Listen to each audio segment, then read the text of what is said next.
Hello friends, welcome to the Dekun classes, the educational and professional classes for all competitive exam and for the school students too.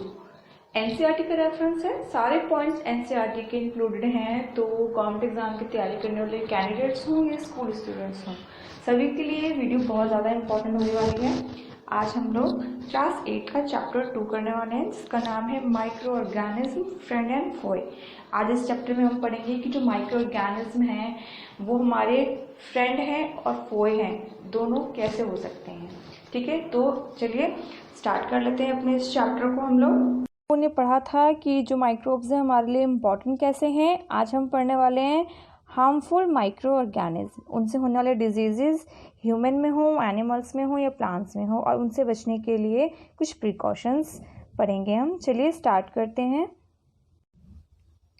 Harmful microorganisms. There are many microbes which cause several diseases in plant, animal and human being. Such disease cause organisms are called pathogens. यानी कि जो harmful जो micro organism हैं वो plant, animal, human being में बहुत तरीके की डिजीजेस के कॉज होते हैं, रीज़न होते हैं। ठीक है, और ये जो ऑर्गेनिज्म है जो डिजीज़ के लिए रिस्पॉन्सिबल हैं उन्हें पैथोजेंस कहते हैं। और ये pathogens bacteria, virus, fungi and protozoa, जो 4 टाइप्स के माइक्रो ऑर्गेनिज्म हैं वो हैं। ठीक है, चलिए देखते हैं कौन कौन से डिजीज़ हैं। देखिए, ह्यूमन में होने वाले डिजीज़ में सबसे पहला डिजीज़ है टाइफाइड। ठीक है, इसका तो पैथोजन है, यानी कि इसको जो फैलाने वाला बैक्टीरिया है उसका नाम है सैल्मोनेला टाइफी। ठीक है, इस टाइप का होता है। ठीक है, और इसकी जो एंट्री होती है, यानी कि ये जो हमारे बॉडी में एंटर करता है वो होता है कंटेमिनेटेड फूड और वाटर से, गंदे पानी और खाने से। ठीक है, और सबसे पहले ये स्मॉल इंटेस्टाइन में पहुंचता है। ठीक है, और इसके सिम्टम्स क्या क्या होते हैं? High fever, headache, weakness, stomach एक, कॉन्स्टिपेशन और लूज ऑफ एपेटाइट। हमें भूख नहीं लगती, फीवर होता है, हेडेक होता है, वीकनेस होती है, स्टमक में पेन होगा और कॉन्स्टिपेशन भी हो जाता है। तो इसका ट्रीटमेंट क्या है कि हमें जो है ब्लड टेस्ट कराना चाहिए, यूरिन टेस्ट होता है, वाइडल टेस्ट होता है, वो हमें कराना चाहिए। स्पेशली इसका जो वाइडल टेस्ट होता है टाइफाइड के लिए। ठीक है, treated with a course of antibiotic medication, और उसके बाद इसका जो प्रॉपर कोर्स होता है इसकी मेडिसिन की, मेडिकेशन की, हमें वो करनी चाहिए। ठीक है, फिर है आपका निमोनिया। ठीक है, इसका जो पैथोजन है वो बैक्टीरिया है, और कौन है वो? Streptococcus pneumonia. ठीक है, और एक है हेमोफिलस इन्फ्लुएंजा। ठीक है, ये 2 हैं जिनसे निमोनिया होता है। इसका एंट्री जो है ये एयर से होता है, गंदा एयर, पॉल्यूटेड एयर है उससे। ठीक है, inhalation of droplet release by infected person. कोई इन्फेक्टेड पर्सन ने किसी एनवायरनमेंट में छींका या खांसा है तो उसके जो ड्रॉपलेट्स हैं वो एनवायरनमेंट में मिक्स हो जाते हैं, और उसी एयर में जब कोई हेल्दी पर्सन सांस लेता है तो वो इन्फेक्टेड जो ड्रॉपलेट्स होते हैं, यानी कि उसकी छींकने और खांसने की जो बूंदें होती हैं वो एक हेल्दी पर्सन की नोज़ के थ्रू उनके बॉडी में चला जाता है, और सबसे पहले ये जो पहुंचता है ये लंग्स में पहुंचता है, हमारे फेफड़ों में। ठीक है, और एल्वोली को इन्फेक्ट कर देता है। एल्वोली वो होता है जो हमारे जो फेफड़े होते हैं उनमें जो ब्लड वीजल होते हैं उसके अंदर ये एल्वोली होता है, नोट होती है, जिसके अंदर क्या होती है, जो ऑक्सीजनेटेड यानी कि अच्छी क्वालिटी के O2 रिच ऑक्सीजन स्टोर होती है और पूरी बॉडी में सप्लाई होता है। ठीक है, अब इसके सिम्टम्स होते हैं हाई फीवर। ठीक है, चिल्स, ठंड लगती है, कफ और सांस लेने में दिक्कत होती है, हेडेक होता है। ठीक है, और जो आपके लिप्स हैं और फिंगर्स वगैरह हैं वो ब्लूइश हो जाते हैं, वीकनेस होती है। ठीक है, और इसका क्यूरमेंट कैसे होना चाहिए? इसमें भी यूरिन टेस्ट होता है, म्यूकस यानी कि कफ टेस्ट होता है, चेस्ट का एक्सरे होगा आपका। ठीक है, और फिर कोर्स होगी इसकी पूरी मेडिकेशन की। उसके बाद कॉमन कोल्ड आता है। इसका जो पैथोजन है वायरस है, राइनो वायरस से हमें ये कोल्ड होता है, और इसकी भी एंट्री जो होती है वो एयर से या किसी ऑब्जेक्ट से होती है। कोई जो इन्फेक्टेड पर्सन है किसी चीज़ को टच करे या एयर में सांस ले, छींके, खांसे, तो उसकी ड्रॉपलेट्स जो है हेल्दी पर्सन के नोज़ के थ्रू उसके रेस्पिरेटरी यानी कि उसके सांस की ऑर्गन्स में चली जाती है और उसको बीमार करती है। इसका भी इफ़ेक्ट सबसे पहले जो होता है वो ये लंग्स पे इनफेक्टेड होता है, लेकिन ये असर करता है हमारे जो है रेस्पिरेटरी सिस्टम पे। अब इसका जो सिम्टम है वो है sore throat, cough, headache, nasal congestion, nasal discharge और हॉरसनेस, यानी कि इसमें हमें गले में दर्द होता है, हमारी नाक बंद हो जाती है, सांस लेने में दिक्कत होती है, नाक से म्यूकस निकलता है, हेडेक वगैरह हो जाती है, हमारी आवाज़ जो है वो बैठ जाती है। तो इसका ट्रीटमेंट जो है पेन किलर हो गया, कफ सिरप हो गया, उसके बाद नेज़ल स्प्रे होता है, नाक में डालने वाली दवाई होती है वो लेना चाहिए। जो वायरल इन्फेक्शन है इसमें जो है एंटीबायोटिक्स जो है हेल्प नहीं करते हैं, तो एंटीबायोटिक्स नहीं लेनी चाहिए। उसके बाद आपका आता है मलेरिया। ये मलेरिया जो हमें होता है वो प्रोटोजोआ से और प्लाज्मोडियम से होता है, ठीक है। पी विविकस, फिर पी फॉल्सीपेरम, पी मलेरिया, ये 3 ऐसे प्रोटोजोआ हैं जिनसे हमारे क्या होता है, मलेरिया होता है।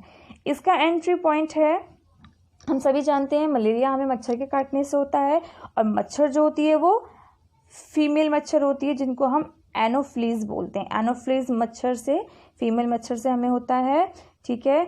और ये क्या करती है, ये एक्ट करती है ट्रांसमिटिंग एजेंट का। किसी बीमार को काटने के बाद जब किसी हेल्दी को काटती है तो उसके जो वहाँ के जो उनके ब्लड से जो है इन्फेक्शन को दूसरे के बॉडी में ट्रांसफ़र कर देता है, तो वो भी बीमार हो जाता है, ठीक है।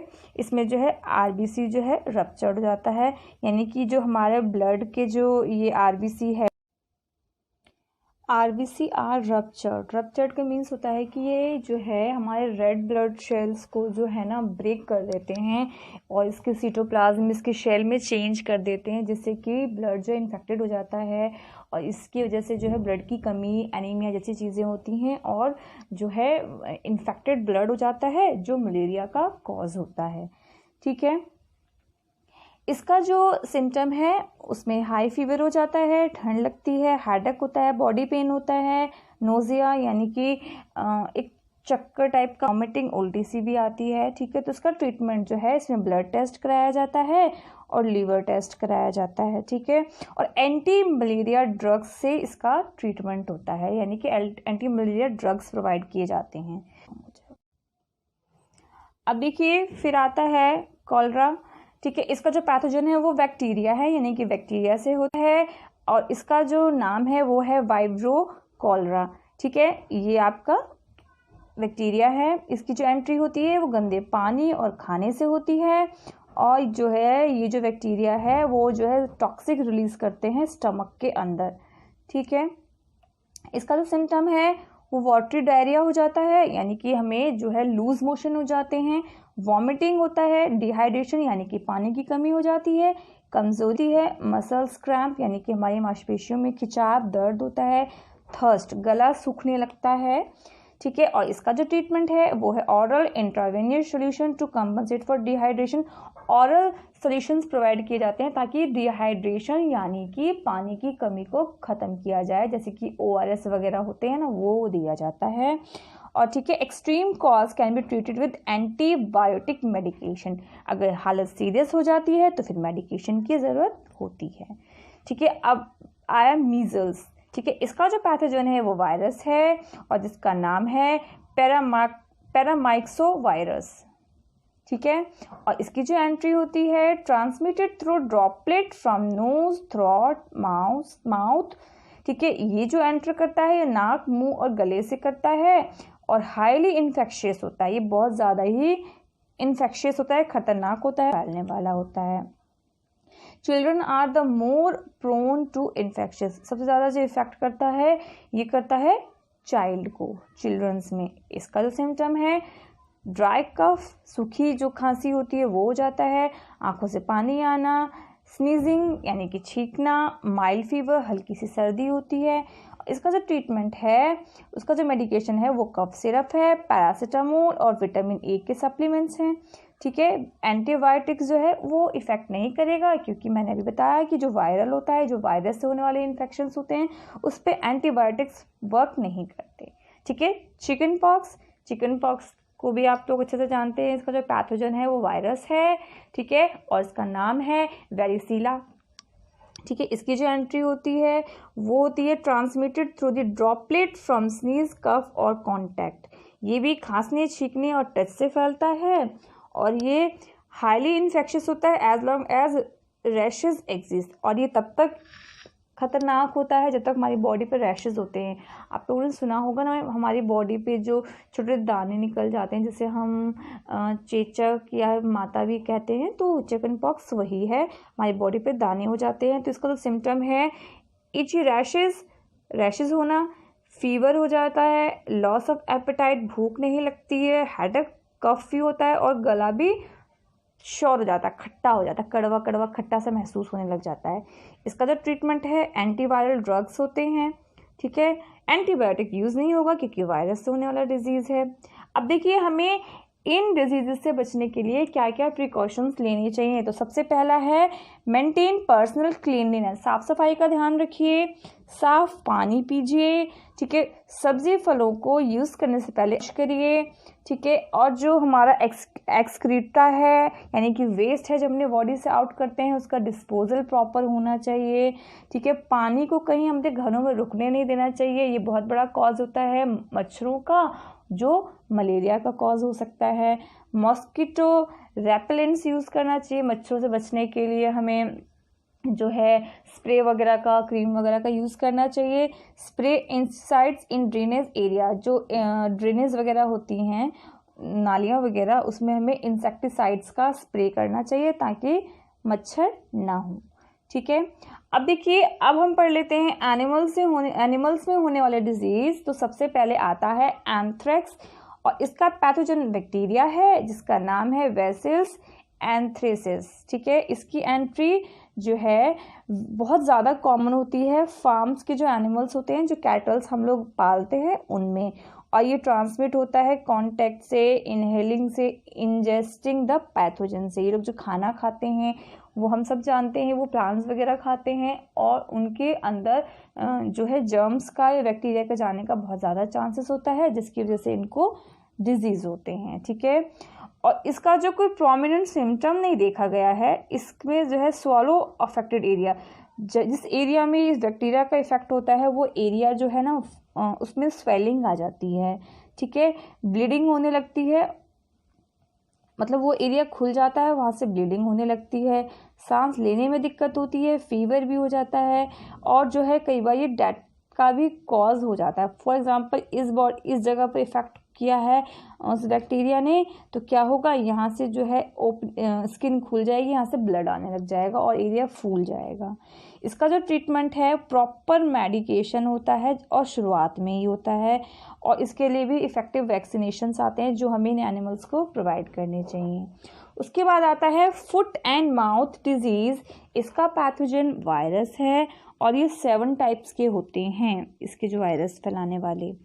इसकी जो एंट्री होती है transmitted through saliva, mucus, milk और फेसेस। ये जो वेस्टेज जो होता है, स्लाइवा होता है, म्यूकस होता है, उससे एंट्री होती है, और ये जो फैलता है वो इनहेलेशन से, इंजेक्शन से, खाने से, और डायरेक्ट कांटेक्ट से होता है। एनिमल्स को टच किया जाए और बैक्टीरिया हो, तो वायरस हो हमारी स्किन पे, तो वो उनसे टच होने पे उनको फैलती है, ठीक है।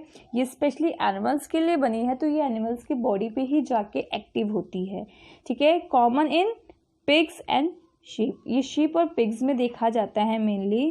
देखिए यहाँ पे जो सिम्टम है फीवर है, ठीक है। दूध की प्रोडक्शन में इसके जो दूध देते हैं हमें बफेलो काउस वगैरह, वो दूध देने में कमी आ जाती है, वेट लॉस हो जाता है, भूख नहीं लगती, लैमनेस यानी कि इनको चलने में दिक्कत हो जाती है, क्योंकि ये फुट और माउथ का डिजीज़ है, तो इनके देखेंगे आप पैरों में और नेक वगैरह में, माउथ वगैरह में ये होता है।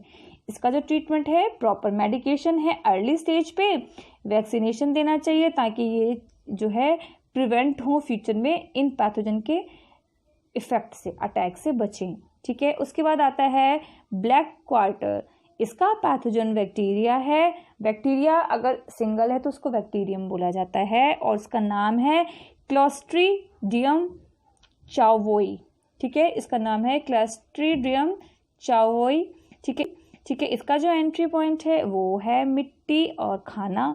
इन्फेक्शन प्रोग्रेस एक्सट्रीमली फास्ट, ये बहुत तेज़ी से बढ़ता है और survival up to a couple of hours after symptom, और कुछ ही घंटे तक जिंदा रह सकते हैं मुश्किल से अगर इसका सिम्टम आ जाता है तो। और ये जो होता है कैटल्स में होता है, यानी कि बफेलो काउस वगैरह में, फिर शीप और गॉट वगैरह में देखा जाता है। इसका जो सिम्टम है फीवर है, स्वेलो ऑफ लिम्स, जो लिम्स होती हैं वो फूल जाती हैं, पसलियाँ, लिम्स चलने में दिक्कत होती है, सॉरी लिम्स जो होती हैं वो हमारे जो हैं पीछे के पैर और आगे के जो पैर होते हैं फोर लिम्स और हाइंड लिम्स होती हैं, तो इन लिम्स में स्वेलिंग आ जाती है और इनको चलने में दिक्कत होती है, ठीक है। और जो है इनके मसल्स में है उसमें जलन होती है, इन्फ्लेमेशंस हो जाते हैं। ट्रीटमेंट जो होता है completely treated by medication at early stage. Antibiotic इसमें हम पेनिसिलिन यूज़ कर सकते हैं, ठीक है। इफेक्टिव वैक्सीनेशन प्रोवाइड करना चाहिए ताकि इम्यूनिटी सिस्टम बढ़े। तो ये था ब्लैक क्वार्टर, ठीक है। ये 3 टाइप के डिजीज़ थे जो एनिमल में होते हैं। अब इनको कैसे बचाएं, तो प्रॉपर फीडिंग ऑफ कैटल, खाना अच्छे से खिलाएं, साफ़ सफाई का ध्यान रखें, maintain hygiene, regular checkup provide करें, ठीक है। जो उनके जानवरों के डॉक्टर हैं उनसे आइसोलेशन ऑफ इन्फेक्टेड एनिमल, अगर कोई एनिमल इन्फेक्टेड हो जाता है तो उसे अलग रखिए।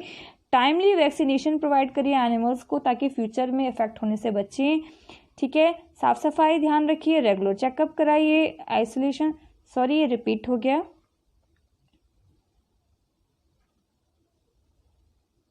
अब देखिए disease in plants, rusting of wheat, ठीक है। व्हीट में होता है ये, स्पेशली रस्ट हो जाती हैं, खराब होती हैं।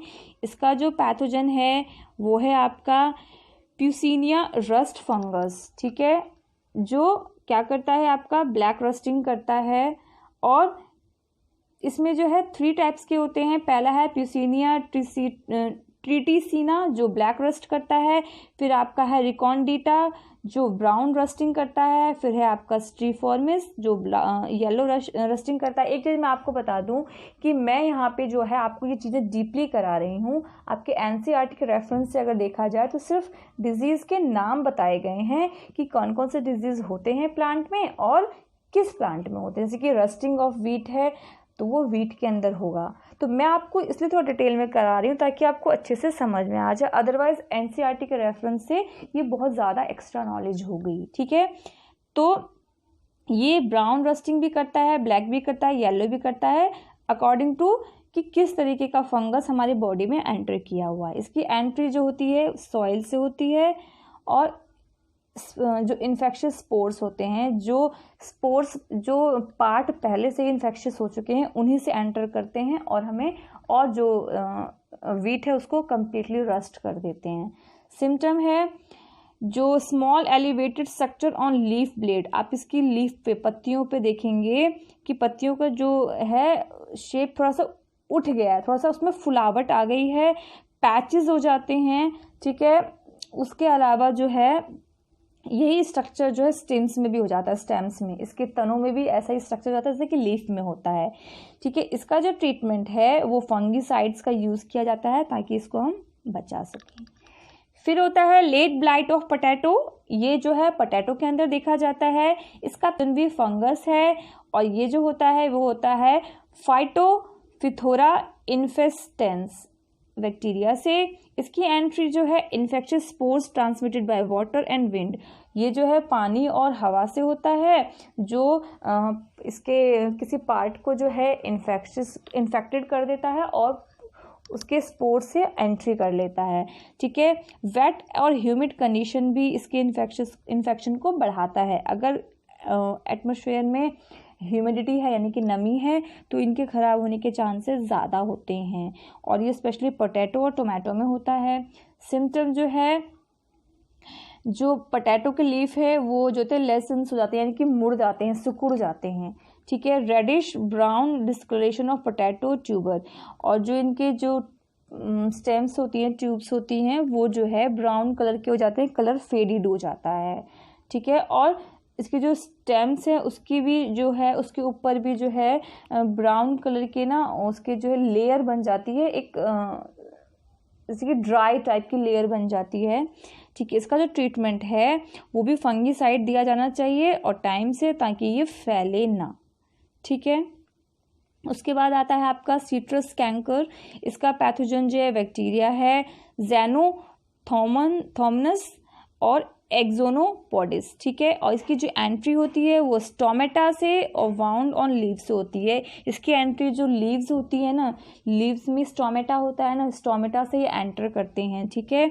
और स्प्रेड हो जाता है रेन से, विंड से, कंटेमिनेटेड इक्विपमेंट से, यानी जो हम इक्विपमेंट यूज़ करते हैं इनके लिए, क्रॉपिंग वगैरह के लिए, उनके यूज़ से भी जो पहले से कंटेमिनेटेड है, बैक्टीरिया से भरे हुए हैं, उनका यूज़ किया जाता है, तो भी इनके लीव्स पे जो है इनका अटैक हो जाता है और ये एंटर कर जाते हैं सिट्रस कैंकर, यानी कि खट्टे जो फ्रूट्स होते हैं ना, जैसे कि आपका लेमन हो गया, ऑरेंज हो गया, आंवला वगैरह हो गया, उनमें, ठीक है। और क्या सिम्टम होते हैं कि लीव ग्रो करने से पहले ही क्या हो जाते हैं, गिर जाते हैं, ठीक है।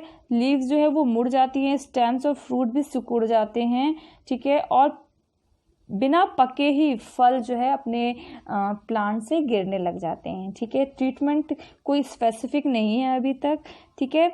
इसीलिए जो सिट्रस फार्मिंग है थोड़ा मुश्किल होता है और एक्सपेंसिव भी पड़ता है, क्योंकि इनका बहुत ज़्यादा ही ध्यान रखना पड़ता है। फिर आपका आता है पाउडरी माइल्ड्यू, ठीक है। इसका पैथोजन फंगी है और इसके बहुत सारे स्पाइसेस हैं, ठीक है। इसकी जो एंट्री होती है वो इनके स्पोर्स से होती है, जो हवा से इसमें ट्रांसमिट हो जाते हैं, एक जगह से ट्रांसमिट होकर दूसरी जगह पे ये हवा के थ्रू आ जाते हैं और लीव्स को क्या करते हैं, इफेक्टेड करते हैं, ठीक है। और ये सेंसिटिव होते हैं हीट और सनलाइट से, ठीक है। हीट और सनलाइट में ये जल्दी ख़राब होते हैं। और इनका जो प्लांट है वो है beans, beet, carrot, lettuce, melon, इस तरीके की जो प्लांट्स है वो इफेक्टेड होते हैं।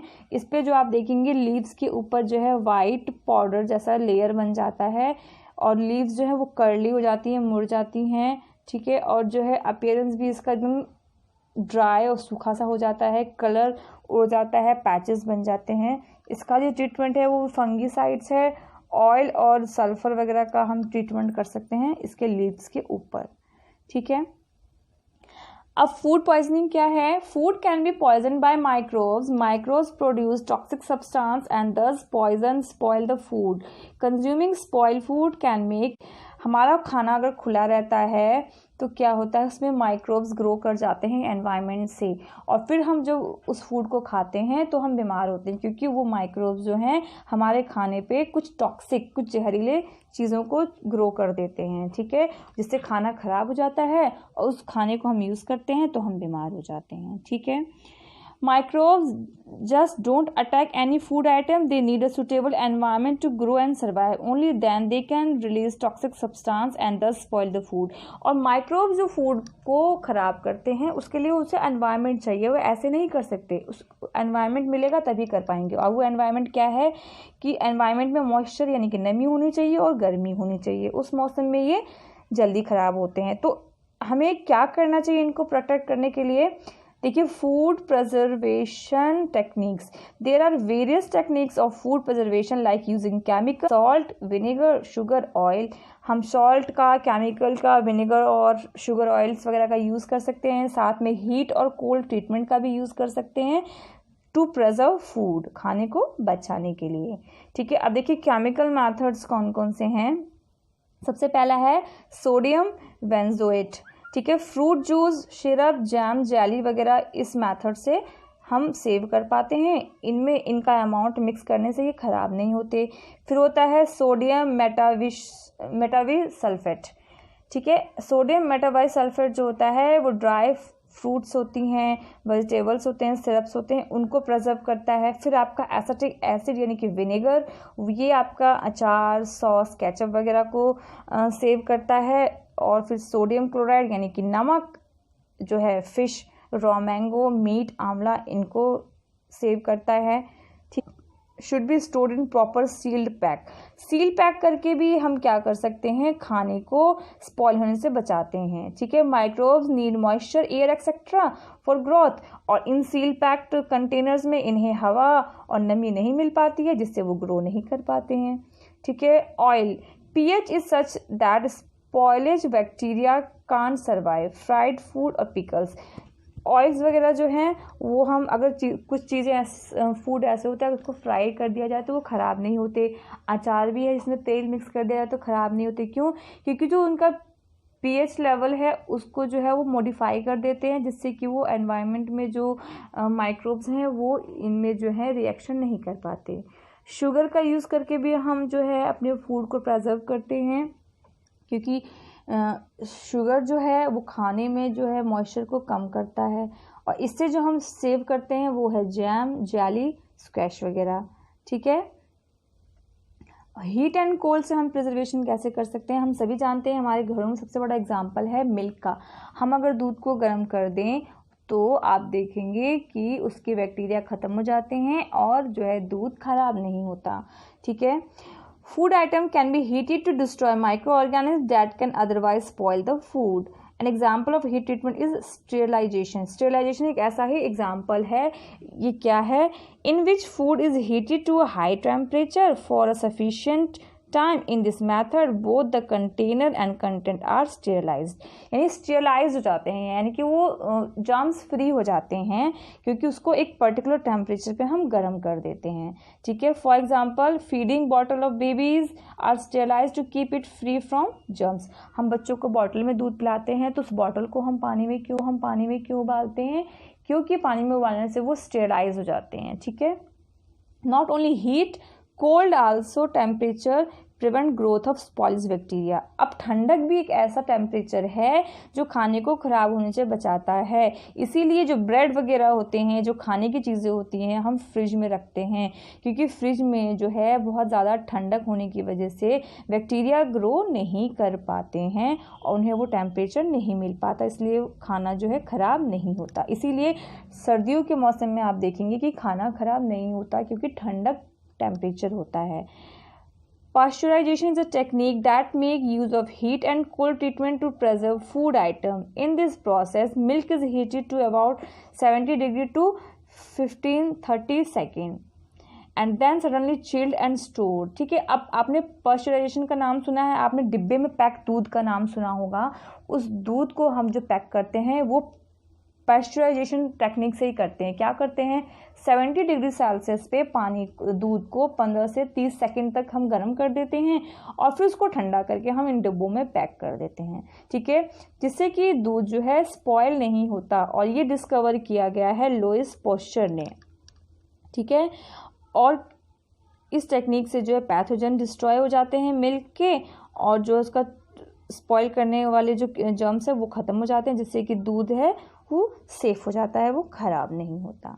ठीक है, अब देखिए नाइट्रोजन साइकिल, मैंने आपको ये पहले ही बताया था इसी चैप्टर में, थोड़ा सा मैं बता देती हूँ आपको क्या है कि nitrogen cycle is all about movement of nitrogen between various element on earth. Cycle है पूरा, यानी कि एक एलिमेंट से दूसरे एलिमेंट में पास होना, एनवायरनमेंट में आना, एनवायरनमेंट से यूज़ होना, एक पूरा साइकिल कि एनवायरनमेंट में नाइट्रोजन ख़त्म ना हो। ठीक है, the amount of nitrogen in atmosphere remain constant, amount उसका सेम बना रहे। हम सभी जानते हैं 78% जो है हमारे एयर का नाइट्रोजन ही होता है।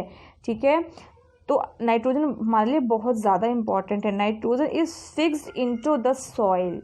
ठीक है, N2 fixing microbe convert ATM N2 into nitrogen compound like NH3। क्या होता है, मैंने आपको बताया था जो प्लांट्स होते हैं उनको नाइट्रोजन की ज़रूरत होती है और वो डायरेक्टली जो है एनवायरनमेंट से नहीं ले सकते, तो माइक्रोब्स जो है उसकी फिक्सिंग कर देते हैं नाइट्रोजन की और उसको NH3 यानी कि नाइट्रेट्स में कन्वर्ट कर देते हैं। फिर वो मिट्टी में घुल जाता है और वो जो है रूट के थ्रू प्लांट यूज़ कर लेते हैं। फिर क्या होता है, जब प्लांट को एनिमल्स खाते हैं तो वो नाइट्रोजन भी फीड कर लेते हैं। ठीक है, और जब प्लांट और एनिमल मर जाते हैं तो उनकी बॉडी पे से को डिकम्पोज जब माइक्रोब्स कर देते हैं तो वो डिकम्पोज करते हैं तो सारे न्यूट्रिएंट्स को एनवायरनमेंट में वापस छोड़ते हैं, तो नाइट्रोजन जो है वो वापस एनवायरनमेंट में आ जाता है। ठीक है, यहाँ पे देखिए क्या हुआ, एटमॉस्फेयर के नाइट्रोजन को बैक्टीरिया ने फिक्स कर दिया और नाइट्रेट में बदल दिया, और फिर ये प्लांट ने ले लिया। प्लांट को जब एनिमल्स ने खाया और छोटे एनिमल को बड़े एनिमल्स ने खाया, उसके बाद जब वो डेड हो गए तो इसको डिकम्पोज कर दिया माइक्रोब्स ने, और फिर इनमें से वापस क्या हुआ, नाइट्रोजन निकल के एनवायरनमेंट में आ गया। तो ये प्रोसेस चलता रहता है, एक साइकिल चलती रहती है, इसीलिए नाइट्रोजन साइकिल जो है बना रहता है एनवायरनमेंट में। ठीक है, थैंक्स फॉर वॉचिंग। आज हमारा चैप्टर यहीं ख़त्म होता है। आई होप आपको चैप्टर अच्छे से समझ में आ गया होगा। Keep smiling. Thank you so much.